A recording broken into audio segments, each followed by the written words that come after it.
Hello everyone, welcome to Lazy Nights. I am your spiritual advisor, Louise.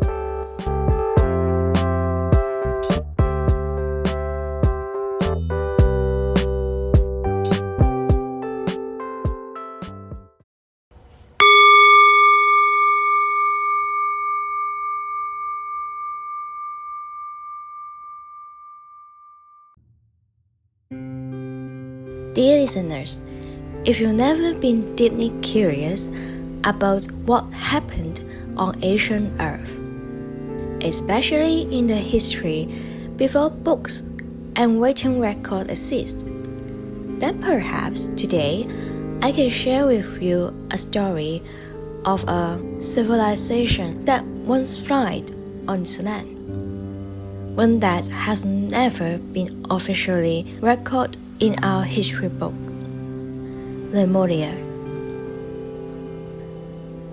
Long time ago, between what is now America and Asia, there lay a vast continent in the middle of the oceans. This land stretched from the Hawaiian Islands in the North Pacific to Easter Island in the South Pacific, spanning two oceans. It was called Mu, the motherland of Mu. Before tectonic shift caused the continent to be submerged beneath in the sea, it was home to a highly advanced civilizations. Presently, Hawaii was once the tallest active volcano on this continent, even hosting temples for worships. And among the civilizations that flourished, there was Lemuria. Lemuria had a profound connection with the beings of the past. To be precise, they were a civilization directly touched by star beings from the past. The star mothers from the past come to Earth with a secret mission to guide and educate. They belonged to a more evolved, ascended race, one deeply connected to the divine consciousness that created all things in the universe.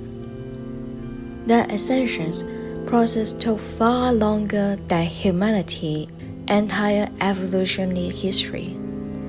Kryon, a Pleiadian entity who collaborates with Lee Carroll and Monika to deliver spiritual message, once revealed in their guardians that the Pleiadians underwent a million years ascension process before reaching the stage where they could communicate with the teach humanity.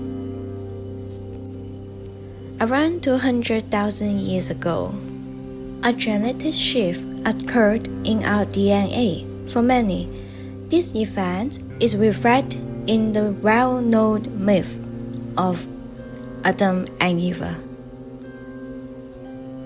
Kryon has also mentioned in spiritual teachings that what truly happened on Earth aligns with certain ancient texts, where angels descended from the heavens to give humans the birth of life, and the tree of the knowledge and the wisdom of light and dark, thus awaken human consciousness. Kryon clarified that while the awakening of human consciousness was real, the angels referenced in this text were actually the star mothers from the past. They saw the potential in the Earth human DNA and chose to come here to share the truth of our divine programming and the universe love of the Creator. To us, Pleiadians and humans may seem like separate races, but they also evolved from humans. That means they deeply understand what we are going through now. For the Lemurians, life both began and ended in a secret pool. Expectant mothers could go to the center of a large pool in the village, accompanied by the shaman and star mothers. The shaman could surround the mothers, assisting in the birth, while the rest of the villagers may stay by the pool, singing and dancing for celebration of the new soul joining their big family. The first sounds of a newborn from the water, the first thing he felt was the joyful and the beautiful songs which welcomed them into the world. This pool was not only for celebrating new life, but also any other secret ceremony will also hold in here, and include if some souls are decided to back to the soul land, where a Lemurian was preparing to transfer to another world, they could be placed in the center of the pool. Again, the shaman and the star mothers will oversee the process, while the community will sing the same songs which welcomed to the newborns. The reason why they say the same song is because this song was believed that can guide the souls, helping them arrive on the earth at the breath of the wind and return them to their spiritual home in the soul land.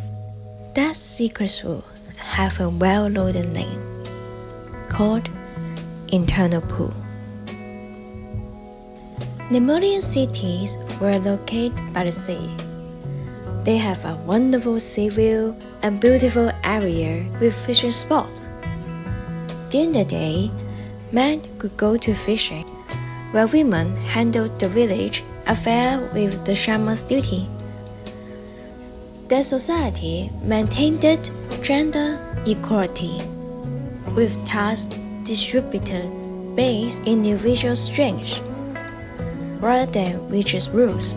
Some jobs were traditionally assigned to one gender, simply because they were better suited for it. They also worked with crystal, which helped them manage energy and store memories. There are even legends that the Lemurians collaborate with dragons for healing purposes. A history says to be carved into certain campaigns in India. Meanwhile, the children could climb to the school, which built on higher ground, away from the bay. So every morning, they will make the journey and up to learn from the star mothers, with the joyful and interactive classes. The school overlooked the oceans, but inside, it was a different view. They have several alcoves inside the school, which for the students and different classes to hold in the same times.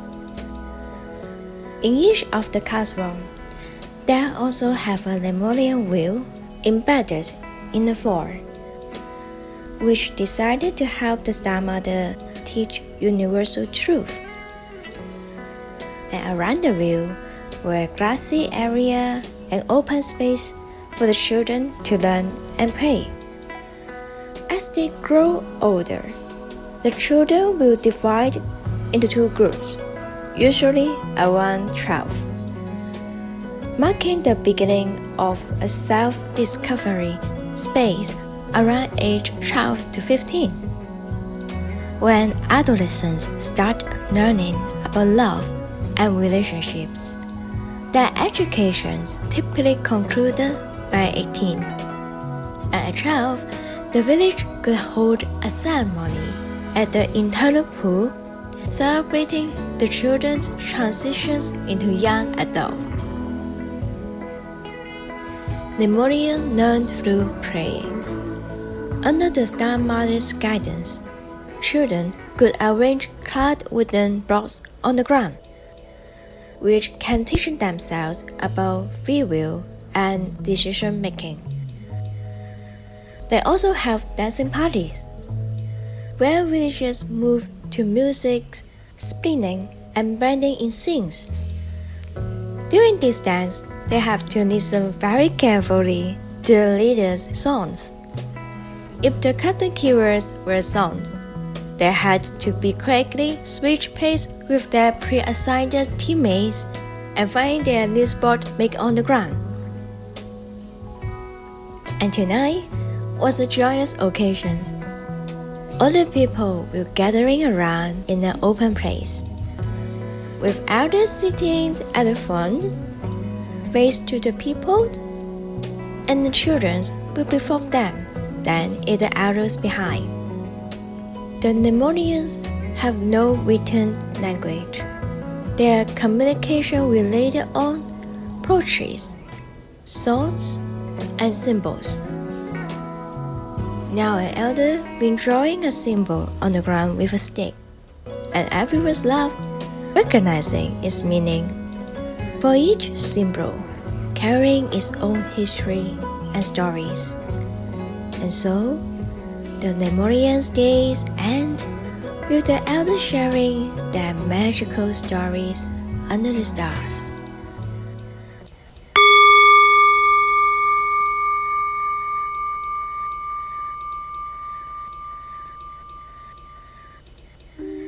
The Lemurians were a spiritual family. No matter how long we passed, we remain deeply connected. Because within our soul, we always carry the truth and teachings of the peers. We were never truly separate.